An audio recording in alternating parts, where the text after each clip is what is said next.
Hello everyone, स्वागत है आपका मेरे चैनल क्वेश्चनोलॉजी में।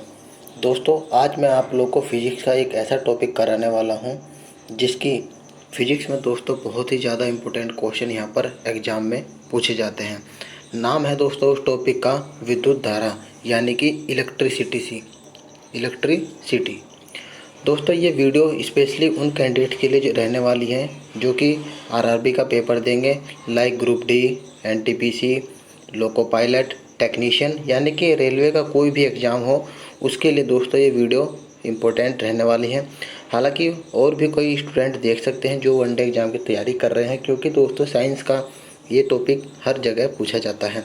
बिना किसी देरी के दोस्तों स्टार्ट करते हैं वीडियो। मैं आप लोग को बताऊंगा दोस्तों यहाँ पर थ्योरी बेस्ड तरीके से आप लोग को यहाँ पर इस टॉपिक को कवर कराऊंगा, और लास्ट में आप लोगों से 30-32 क्वेश्चन पूछने वाला हूं, तो आप लोग वीडियो ध्यान से देखना। चलिए स्टार्ट करते हैं वीडियो बिना किसी देरी के।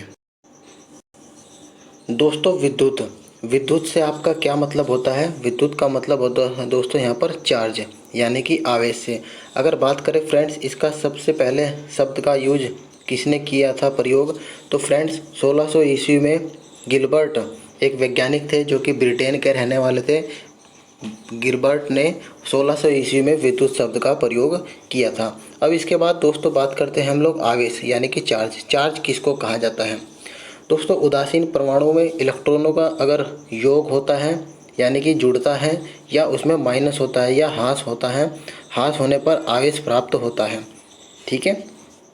और किसी परमाणु में उत्पन्न आवेशों की संख्या परमाणु के द्रव्यमान ग्रहण करना, यानी कि एक्सेप्ट करना, या डोनेट करना, त्यागना, वो इलेक्ट्रॉनों के यहाँ पर बराबर होते हैं। आवेश जो है, जो कि या तो ग्रहण किए जाएंगे या दोस्तों डोनेट किए जाएंगे, वो इलेक्ट्रॉन के बराबर होते हैं। अगर बात करें दोस्तों एक इलेक्ट्रॉन पर आवेश कितना होता है दोस्तों? 1.6 गुणा 10⁻⁻19 कूलाम। ये दोस्तों एक इलेक्ट्रॉन पर आवेश होता है। इसका मान आप लोग को ध्यान रखना है, ये न्यूमेरिकल में दोस्तों यूज किए जाते हैं। ऋणात्मक आवेश दोस्तों ये आप लोग का होता है। जब कोई परमाणु दोस्तों इलेक्ट्रॉन त्यागता है तो उस पर धन आवेश आता है। ठीक है। इसमें अगर जनरली देखा जाए तो ऋण आवेश आना चाहिए, लेकिन दोस्तों इसमें उल्टा होता है, धन आवेश आता है। और जब कोई इलेक्ट्रॉन ग्रहण करता है तो उस पर ऋण आवेश यानी कि निगेटिव चार्ज पैदा होता है। वीडियो दोस्तों थोड़ी सी लंबी होगी, लेकिन आप लोग को यहाँ पर जितनी भी इम्पोर्टेंट लाइनें दोस्तों यहाँ पर दी गई हैं, मैं आप लोग को यहाँ पर थ्योरी बेस कराऊंगा। ठीक है। जब टॉपिक ख़त्म हो जाएगा मैं आप लोग से क्वेश्चन भी पूछने वाला हूँ, तो बिल्कुल आप लोग कंसंट्रेशन करके देखना। आगे पॉइंट लिखा है कि समान आवेशों के मध्य दोस्तों यहाँ पर प्रतिकर्षण होता है, जबकि असमान आवेश के बीच यहाँ पर अट्रैक्शन होता है। यानी कि जैसे अगर प्लस प्लस है तो दोस्तों इसमें प्रतिकर्षित होगा, ये दूर जाएंगी। ठीक है। अगर दोस्तों इसमें प्लस चार्ज है, एक निगेटिव चार्ज है, तो ये आप लोगों का अट्रैक्शन होगी। ठीक है, यानी कि एक दूसरे की तरफ खींचेंगी। अगर बात करें दोस्तों आवेश एक सदिश राशि है या अदिश राशि है, तो आवेश एक प्रकार की अदिश राशि होती है, यानी कि स्केलर क्वांटिटी होती है। ठीक है दोस्तों, यहाँ पर मैं सभी बेसिक से बेसिक सारी चीज़ें यहाँ पर आप लोगों के लिए कवर कराने वाला हूँ। यहाँ पर मैंने बताया आवेश एक अदिश राशि होती है। अगर बात करें आवेश का मात्रक, दोस्तों आवेश का मात्रक कूलाम होता है, और एक कूलाम की वैल्यू होती है दोस्तों 6.25 गुणा 10⁻18 इलेक्ट्रॉन। एक आवेश का मान 6.25 गुणा 10⁻18 इलेक्ट्रॉन के बराबर होती है। आवेश की जानकारी दोस्तों इलेक्ट्रोमीटर से या वोल्टमीटर से या बैलिस्टिक गैल्वेनोमीटर से यहाँ पर पता लगाया जा सकता है। ठीक है। और सबसे इम्पोर्टेंट बात दोस्तों यहाँ पर दी गई है कि स्थिर आवेश के कारण केवल विद्युत क्षेत्र, ठीक है, स्थिर आवेश के कारण केवल विद्युत क्षेत्र पैदा होता है, और एक समान वेग से गतिशील आवेश के कारण केवल विद्युत और चुंबकीय क्षेत्र प्राप्त होता है, और त्वरित आवेश के कारण विद्युत क्षेत्र, चुंबकीय क्षेत्र और विकिरण तीनों दोस्तों यहाँ पर उत्पन्न होते हैं। ये वाली बात आप लोगों को बिल्कुल ध्यान रखनी होती है। इसके बाद फ्रेंड्स यहाँ पर आगे देखिए, इसके बाद आता है कूलाम का नियम। इंपॉर्टेंट रहने वाला है दोस्तों, इसके क्वेश्चन भी न्यूमेरिकल भी पूछे जाते हैं, रेलवे में तो स्पेशली यहाँ पर पूछे जाते हैं। कूलाम का नियम दोस्तों क्या कहता है कि दो आवेश के बीच लगने वाले आकर्षण या प्रतिकर्षण बल की गणना कूलाम के नियम पर की जाती है। ठीक है। होता क्या है दोस्तों, यहाँ पर मैं आप लोगों को बता देता हूँ कि फोर्स इज इक्वल टू होता है के कूलाम 1 1 2 और आर का स्क्वायर। ये आप लोग का फॉर्मूला होता है जो कि के एक नियतांक होता है। यहाँ पर इसकी डेफिनेशन देख लीजिए आप लोग। यह बल दोनों आवेशों के परिणाम यानी कि Q1 और Q2 और उनकी बीच की दूरी तथा बीच के माध्यम के प्रकृति पर निर्भर करता है। ठीक है, यहाँ पर दोस्तों दोनों आवेश जो कि हैं Q1 और Q2 इनके गुणनफल के और उनके बीच की दूरी के वर्ग के व्युत्क्रमानुपाती यहाँ पर होने वाला है। तो इस तरह से आप लोग का ये फॉर्मूला बनता है। यहाँ पर देख लीजिए, उसी को बताया है डेफिनेशन में कि दो आवेश के बीच आकर्षण या प्रतिकर्षण बल आवेश के गुणनफल के समानुपाती यानी कि Q1 और Q2 गुणनफल के समानुपाती होता है। मैं यहाँ पर लिख देता हूँ, Q1 और Q2 के समानुपाती होता है और आवेश की बीच की दूरी के वर्ग के व्युत्क्रमानुपाती होता है, जैसे मैंने यहाँ पर मेंशन किया है। ठीक है, तो इस तरह से ये आप लोग का फॉर्मूला बनता है। एक एकांक आवेश को 1 मीटर की दूरी पर रखा जाए तो दोनों के बीच लगने वाला फोर्स दोस्तों 9 × 10⁹ न्यूटन यहाँ पर लगेगा। ये भी आप लोग को ध्यान रखना है। आवेश यानी कि चार्ज से संबंधित जो मैंने आप लोग को बातें बताई है यहाँ पर, वे सभी यहाँ पर जानकारी दी गई है कि आवेश एक अदिश राशि होती है। अगर दोस्तों स्थिर आवेश होता है तो विद्युत क्षेत्र पैदा होता है। अगर एक समान गतिशील आवेश होता है तो विद्युत क्षेत्र और चुंबकीय क्षेत्र दोनों उत्पन्न होते हैं। त्वरित आवेश होता है तो विद्युत क्षेत्र, चुंबकीय क्षेत्र और विकिरण तीनों, जैसे कि यहाँ पर मैंने आप लोग को बताया था वही चीज़ यहाँ पर इन्होंने मेंशन की गई है।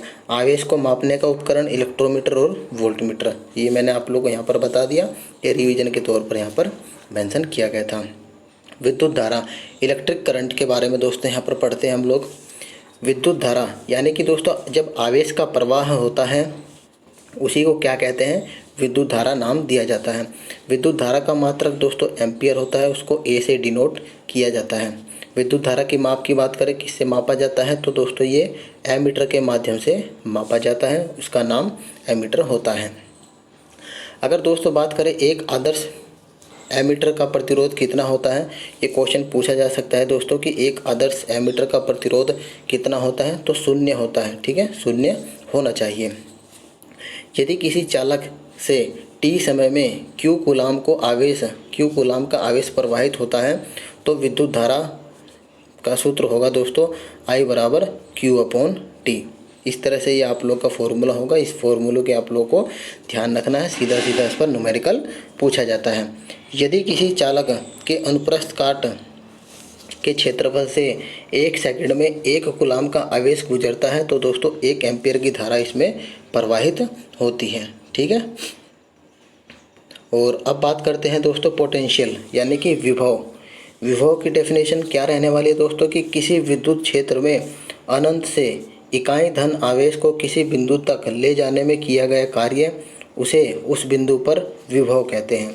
इसका मात्रक दोस्तों वोल्ट होता है, इसको V से डिनोट किया जाता है। इसको दोस्तों किससे मापा जाता है, या तो वोल्टमीटर से माप सकते हैं या गैल्वेनोमीटर से इसका मापन किया जा सकता है। एक आदर्श वोल्टमीटर का प्रतिरोध दोस्तों यहाँ पर अनंत होना चाहिए। ये वाली लाइन आप लोग की इम्पोर्टेंट रहने वाली है। अगर बात करें दोस्तों यहाँ पर पोटेंशियल डिफरेंस यानी कि विद्युत धारा के प्रवाह के लिए दोस्तों दो बिंदुओं के बीच यहाँ पर पोटेंशियल डिफरेंस जरूरी होना चाहिए, विभवांतर दोस्तों जरूर होना चाहिए, तभी आप लोगों का यहाँ पर विद्युत धारा का फ्लो होने वाला है। अब बात करते हैं दोस्तों ओम का नियम, इम्पोर्टेंट है दोस्तों यहाँ पर ओम का नियम, इससे भी क्वेश्चन पूछे जाते हैं, न्यूमेरिकल में भी यूज होने वाला है। इसकी डेफिनेशन है दोस्तों, ये कहता क्या है कि नियत ताप पर किसी चालक में प्रवाहित होने वाली धारा चालक के सिरे के बीच लगने वाले विभवांतर के समानुपाती होता है। ठीक है, यानी कि V धारा के समानुपाती होता है। दोस्तों इसको अगर हम सूत्र के फॉर्म में लिखेंगे तो समानुपाती का चिन्ह हटाकर यहाँ पर दोस्तों एक यहाँ कांस्टेंट लगाएंगे, जिसका कहेंगे हम लोग यहाँ पर इसको R से रिप्रेजेंट करने वाले हैं। तो वही चीज़ यहाँ पर लिखी गई कि V प्रोपोर्शनली होता है दोस्तों विद्युत धारा के, और R एक यहाँ पर कांस्टेंट है। इसको दोस्तों क्या कहते हैं, प्रतिरोध है, इसको रेजिस्टेंस कहा जाता है। ओम का नियम दोस्तों प्रकृति का नियम नहीं है, क्योंकि सभी चालक इसका अनुसरण यहाँ पर नहीं करते हैं। आगे दोस्तों बात करते हैं यहाँ पर कि जो चालक ओम के नियम का पालन नहीं करते हैं उन्हें अनओमीय प्रतिरोध यानी कि नॉन ओमिक रेजिस्टेंस कहा जाता है। अब इसके बाद बढ़ते हैं दोस्तों रेजिस्टेंस की तरफ कि रेजिस्टेंस होता क्या है। रेजिस्टेंस दोस्तों प्रतिरोध इसको हिंदी में कहा जाता है। इसका मात्रक ओम होता है और इसको ऐसे डिनोट किया जाता है। यहाँ पर आप लोग सिंबल देख सकते हैं। चालक के अणुओं, परमाणुओं, आयनों के द्वारा प्रवाहित विद्युत धारा का जो विरोध करता है उसको दोस्तों प्रतिरोध कहा जा सकता है। एक तरह से दोस्तों ये घर्षण की तरह दोस्तों इसको माइंड में सेट कर सकते हैं। ये दोस्तों विद्युत धारा का विरोध करता है प्रवाह होने में, ठीक है। इसे दोस्तों हीट सेन सेतु द्वारा तथा पोस्ट ऑफिस बॉक्स से मापा जाता है। ये आप लोगों को ध्यान रखना है। पूछा जा सकता है कि इसे किसके द्वारा मापा जा सकता है। चालक का प्रतिरोध से संबंधित यहाँ पर कुछ इंपॉर्टेंट जानकारी दी गई है, जैसे कि चालक की लंबाई बढ़ाने पर दोस्तों चालक का प्रतिरोध बढ़ता है। इसका फॉर्मूला होता है, मैं आप लोगों को फॉर्मूला बता देता हूँ। यहाँ पर देख सकते हैं, मैं लिखने वाला हूँ। R बराबर रो L अपॉन A, ये दोस्तों इसका फॉर्मूला होता है। इसी से यहाँ पर ये सारी चीज़ें बताई गई है कि चालक की लंबाई बढ़ाने पर, ये प्रोपोर्शनली है दोस्तों, समानुपात है। तो अगर लंबाई बढ़ेगी तो प्रतिरोध भी बढ़ेगा। अगर दोस्तों चालक का अनुप्रस्थ क्षेत्रफल बढ़ाते हैं, ये दोस्तों व्युत्क्रमानुपाती है, अगर इसको बढ़ाया जाएगा तो प्रतिरोध की वैल्यू कम होगी। इसी प्रकार दोस्तों धातुओं तथा मिश्र धातुओं का टेम्परेचर बढ़ाते हैं, अगर यहाँ पर टेम्परेचर बढ़ाते हैं तो प्रतिरोध का मान बढ़ने वाला है। अर्धचालकों का ताप बढ़ाने पर प्रतिरोध घटेगा। ये सभी पॉइंट दोस्तों बहुत इंपॉर्टेंट है, सीधा सीधा क्वेश्चन में पूछे जाते हैं। आगे दोस्तों अगर विद्युत अपघटकों के टेम्परेचर बढ़ाते हैं तब भी यहाँ पर दोस्तों इंक्रीज होगा प्रतिरोध। अगर चालक को श्रेणी क्रम में जोड़ते हैं तब भी प्रतिरोध यहाँ पर बढ़ता है। अगर इसको दोस्तों पैरेलल में जोड़ेंगे तो यहाँ प्रतिरोध इसका कम हो जाएगा, ठीक है। ये फॉर्मूला आप लोग को ध्यान रखना है। यहाँ पर नीचे भी दोस्तों ये फॉर्मूला दिखाया गया है, जैसे कि आप लोग यहाँ पर देखेंगे कि किसी चालक का प्रतिरोध R चालक की लंबाई L के समानुपाती होता है। यहाँ देख सकते हैं, इसको यहाँ रिप्रेजेंट किया गया है। यहाँ पर इसकी लंबाई के समानुपाती होता है तथा उसके अनुप्रस्थ क्षेत्रफल के व्युत्क्रमानुपाती होता है, ठीक है। तो इसको यहाँ पर ऐसे लिख दिया, R बराबर रो L अपॉन A। रो दोस्तों यहाँ पर एक कांस्टेंट होता है, नियतांक होता है, जिसे चालक की प्रतिरोधकता रेजिस्टिविटी इसको बोला जाता है। इंपॉर्टेंट रखना दोस्तों बात, ये ध्यान आप लोगों को ध्यान रखना है। अब दोस्तों यहाँ पर देखिए कि धातु वाले चालकों के तापमान बढ़ाने पर उसका प्रतिरोध बढ़ता है, जबकि अर्धचालकों तथा विद्युत अपघटकों का तापमान बढ़ाने पर यहाँ पर उसका मान घटने वाला। अब दोस्तों यदि दो या दो से अधिक चालकों के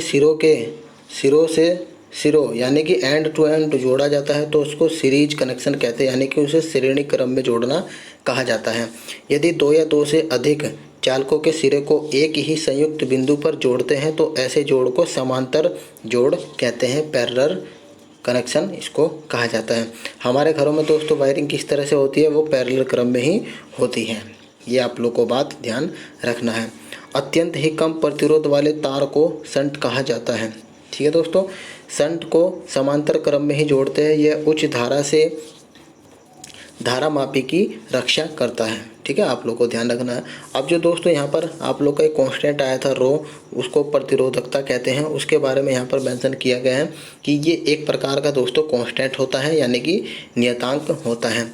इसका मान दोस्तों चालक के पदार्थ की प्रकृति पर निर्भर करता है, भौतिक अवस्थाओं पर, दोनों पर ही निर्भर करता है। मात्रक की बात करते हैं तो दोस्तों ओम मीटर इसका मात्रक होता है। इसको सिंबल में ऐसे प्रदर्शित करते हैं, ओम और मीटर इंटू में होता है मीटर, ये इसका मात्रक रहने वाला है। प्रतिरोध का व्युत्क्रम को चालकता कहते हैं। जो प्रतिरोध का व्युत्क्रम होता है दोस्तों इसको कहते हैं चालकता। इसका मात्रक उल्टा होता है, महो इसका मात्रक होता है, जिसे दोस्तों सीमेन भी कहा जाता है। आप लोग को ध्यान रखना है, ये सीमेन किसे कहा जाता है दोस्तों, महो को भी यहाँ पर सीमेन का नाम दे दिया जाता है। अब दोस्तों आगे बढ़ते हैं। यहाँ पर देखें कि विशिष्ट प्रतिरोध या प्रतिरोधकता के व्युत्क्रम को विशिष्ट चालकता कहते हैं। इसका मात्रक दोस्तों ओम इनवर्स 1 और मीटर, यानी कि इसको ऐसे लिख सकते हैं 1/ओम/मीटर। ये दोस्तों इसका विशिष्ट चालकता का मात्रक रहने वाला है। ये दोस्तों आप लोगों को ध्यान रखना है, एक ई वाला पॉइंट, एक सी में वाला पॉइंट, ये इंपॉर्टेंट रहने वाले हैं। अब फ्रेंड्स आगे बढ़ते हैं हम लोग यहाँ पर कि जिस चालक की प्रतिरोधकता अधिक होती है उसकी चालकता दोस्तों यहाँ पर कम होती है, आपको बहुत ध्यान रखनी होगी। चांदी की चालकता दोस्तों सबसे अधिक होती है। ये आप लोगों से ऑप्शन में पूछ सकता है कि इनमें से बताइए किसकी चालकता सबसे अधिक होगी या सबसे कम होगी, क्योंकि दोस्तों इसकी चालकता इसलिए अधिक होती है, इसका प्रतिरोध जो है सबसे कम होता है।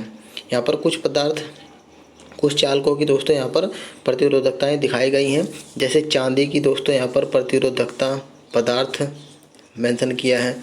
चांदी का दोस्तों 1.6 गुणा 10⁻⁻8, तांबा, एल्यूमिनियम, इसको आप लोग देख सकते हैं। इंपॉर्टेंट मैं बता देता हूँ। जैसे शुद्ध जल का आप लोगों को ध्यान रखना है, मानव शरीर का, और यहाँ पर दोस्तों लोहा का, कार्बन का, एल्यूमिनियम, चांदी और तांबा, ये आप लोग को ध्यान रखना है। नमक का भी दोस्तों आप लोग को ध्यान रख लेना है।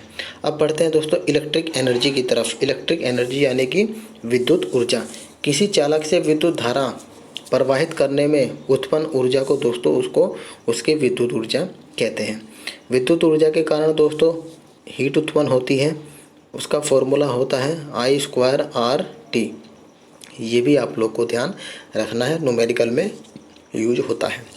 जहाँ पर I विद्युत धारा है, R प्रतिरोध है और T यहाँ पर समय रहने वाला।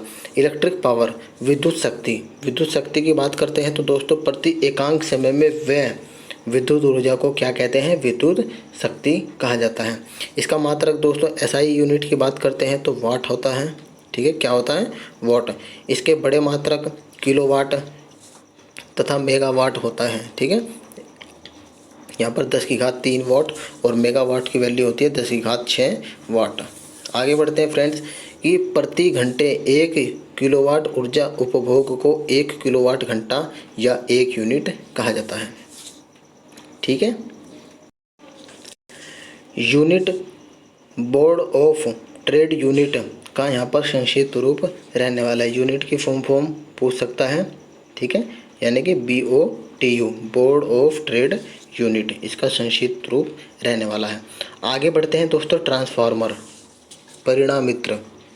यह दोस्तों एक म्यूचुअल इंडक्शन के सिद्धांत पर कार्य करता है। ट्रांसफार्मर जो कि म्यूचुअल इंडक्शन के सिद्धांत पर कार्य करता है, यानी अन्योन्य प्रेरण के सिद्धांत पर। इसका आविष्कार दोस्तों किसने किया था? फैराडे को दोस्तों इसका आविष्कार का माना जाता है। इसमें दोस्तों एक प्राइमरी और द्वितीयक 2 प्रकार की कुंडलियाँ होती हैं, प्राथमिक और द्वितीयक। इसके द्वारा विद्युत वाहक बल में परिवर्तन किया जाता है। आगे फ्रेंड्स यहाँ पर देख सकते हैं आप लोग स्टेप डाउन ट्रांसफार्मर के बारे में बताया कि ऐसे ट्रांसफार्मर जिसमें उच्च विभव को निम्न विभव में परिवर्तन किया जाता है उसको दोस्तों अपचाई ट्रांसफार्मर या स्टेप डाउन ट्रांसफार्मर कहा जाता है। निम्न विभव को उच्च विभव में परिवर्तित करने वाले ट्रांसफार्मर को सेटअप ट्रांसफार्मर कहा जाता है, उपचाई ट्रांसफार्मर कहा जाता है। ये दोनों डेफिनेशन आप लोग को ध्यान रखनी है। इसके द्वारा सिर्फ प्रत्यावर्ती यानी कि अल्टरनेटिंग करंट को ही दोस्तों विभव में परिवर्तित किया जाता है। अब फ्रेंड्स यहाँ पर बताया गया है AC और DC में डिफरेंस है, यानी कि प्रत्यावर्ती धारा और दिष्ट धारा में क्या अंतर होता है वो आप लोग यहाँ पर देख लेना। यहाँ पर देखिए सबसे पहले प्रत्यावर्ती धारा और DC धारा, दिष्ट धारा के बारे में बताया गया कि एक निश्चित समय अंतराल में धारा के परिमाण और दिशा में यहाँ पर परिवर्तन होता है और डायरेक्ट करंट में दोस्तों यहाँ पर कोई भी परिवर्तन नहीं होता है। ट्रांसफार्मर की सहायता से विभव में दोस्तों परिवर्तन होता है, विभव के मान में यहाँ पर कोई भी परिवर्तन नहीं होता है दिष्ट धारा में। और AC में बात करते हैं तो दोस्तों चौक कुंडली की सहायता से धारा नियंत्रित कर सकते हैं और धारा नियंत्रण के लिए धारा नियंत्रक का उपयोग होता है इसमें DC में। अब दोस्तों यहाँ पर देख सकते हैं कि घर के अधिकांश उपकरण इसी से संचालित होते हैं, सिर्फ इसी से संभव होते हैं, AC से। बैटरी को आवेशित करने के लिए दोस्तों यहाँ पर दिष्ट धारा का प्रयोग किया जाता है, ठीक है। चलिए आगे फ्रेंड्स यहाँ पर देखिए हम लोग कि प्रत्यावर्ती धारा को दिष्ट धारा में बदलने के लिए दिष्टकारी का प्रयोग किया जाता है, रेक्टिफायर का यूज किया जाता है, जबकि दिष्ट धारा को प्रत्यावर्ती धारा में बदलने के लिए इन्वर्टर का दोस्तों हम लोग आमतौर पर यूज करते हैं, उसी का यहाँ पर इन्वर्टर का प्रयोग किया जाता है। घरों में विद्युत की आपूर्ति आपूर्ति से बारे में संबंधित यहाँ पर देख लीजिए कि विद्युत घरों में दोस्तों विद्युत का उत्पादन सामान्यतः 11,000 वोल्ट पर होता है। ठीक है, ये हमें पता ही है। जो दोस्तों यहाँ पर मोहल्ले में ट्रांसफार्मर लगे होते हैं उसकी सहायता से इसको विद्युत विभव को 220 वोल्ट में परिवर्तित करके हमारे घरों में सप्लाई की जाती है। ठीक है, अब घर में दोस्तों विद्युत तार के उपयोग में 2 प्रकार के तार उपयोग किए जाते हैं। एक तार होता है 15 एम्पियर का और दूसरा तार होता है दोस्तों 5 एम्पियर का। 15 एम्पियर के तारों से दोस्तों घर के बड़े बड़े उपकरण जैसे हीटर, रेफ्रिजरेटर को जोड़ा जाता है, और जबकि 5 एम्पियर के तार को दोस्तों कहाँ पर यूज करते हैं, 5 एम्पियर के तार को दोस्तों छोटे उपकरणों को जोड़ने में किया जाता है। घर में विद्युत उपकरणों को समांतर क्रम में जोड़ा जाता है, जैसे कि मैंने आप लोगों को ऊपर बता दिया है। ठीक है, मुख्य तार के अतिरिक्त 2 और भी तारों का प्रयोग किया जाता है, जिसे एक न्यूट्रल कहते हैं और एक दोस्तों अर्थ टर्मिनल के नाम से जाना जाता है। सॉकेट के 3 पिनों में सबसे लंबा पिन अर्थ टर्मिनल से दोस्तों यहाँ पर जुड़ा होता है, यह हमें पता ही है। इसके बाद दोस्तों यहाँ पर भारत में जिस विद्युत की आपूर्ति की जाती है उसकी अगर फ्रीक्वेंसी की बात करें तो 50 हर्ट्ज दोस्तों उसकी फ्रीक्वेंसी रहने वाली है। अब बात करते हैं फ्यूज़, जो कि हमारे घर की वायरिंग में बहुत ही अहम रोल निभाता है। इसका काम होता है दोस्तों, अगर सर्किट में विद्युत धारा अधिक ज़्यादा प्रवाह होती है तो अपने आप ये गल जाता है और हमारे सारे उपकरणों को ख़राब होने से बचा लेता है, क्योंकि इसका गलनांक दोस्तों बहुत कम होता है। यहाँ आप लोग देखिए कि फ्यूज चालक परिपथ में एक सेफ्टी डिवाइस के रूप में दोस्तों लगाया जाता है। शॉर्ट सर्किटिंग या ओवरलोडिंग की स्थिति में यह विद्युत उपकरणों की सुरक्षा करता है। इसका निर्माण उन मिश्र धातुओं से किया जाता है जो विद्युत परिपथ में तापमान के एक सीमा से अधिक बढ़ जाने पर खुद पिघल जाता है। ठीक है, फ्यूज को दोस्तों टीन की सहायता से सीसा और विस्मित के मिश्रण से निर्मित किया जाता है, तब इसका गलनांक हो जाता है 40 डिग्री सेल्सियस। ठीक है, कुछ फ्यूज उनके संगठक धातु और उनके गलनांक निम्नलिखित यहाँ पर नीचे आप लोग को दिखाए गए हैं। यहाँ आप लोग देखिए कि जैसे रोज मेटल, इसका संगठक दोस्तों कौन कौन सी धातु है, इसमें टीन है, सीसा है और विस्मित है। गलनांक पॉइंट इसका 40 डिग्री है। वुड मेटल भी पूछ सकता है दोस्तों, टीन, सीसा, विस्मित और कैडमियम 65 डिग्री सेल्सियस इसका गलनांक होने वाला है। न्यूटन मेटल, टीन, सीसा, विस्मित धातुओं का दोस्तों यहाँ पर प्रतिशत मात्रा रोज मेटल से यहाँ पर डिफरेंट रहती है। इसका गलनांक होता है 95 डिग्री सेल्सियस। अब फ्रेंड्स यहाँ पर आता है विद्युत धारा के प्रभाव। इसको दोस्तों हम अगले वीडियो में कवर करेंगे, क्योंकि वीडियो ज़्यादा लंबी हो चुकी है, आप लोग बोर हो सकते हैं। इसके विद्युत धारा के प्रभाव खत्म होने के बाद दोस्तों लास्ट में आप लोग से क्वेश्चन भी कराने वाला हूँ। आपको थ्योरी कैसी लगी आपको दोस्तों कमेंट बॉक्स में ज़रूर बताना है। वीडियो इन्फॉर्मेटिव लगी हो तो अपने फ्रेंड सर्कल में शेयर करना, वीडियो को लाइक करना। मिलते हैं आपको नेक्स्ट वीडियो में, तब तक के लिए धन्यवाद फ्रेंड्स।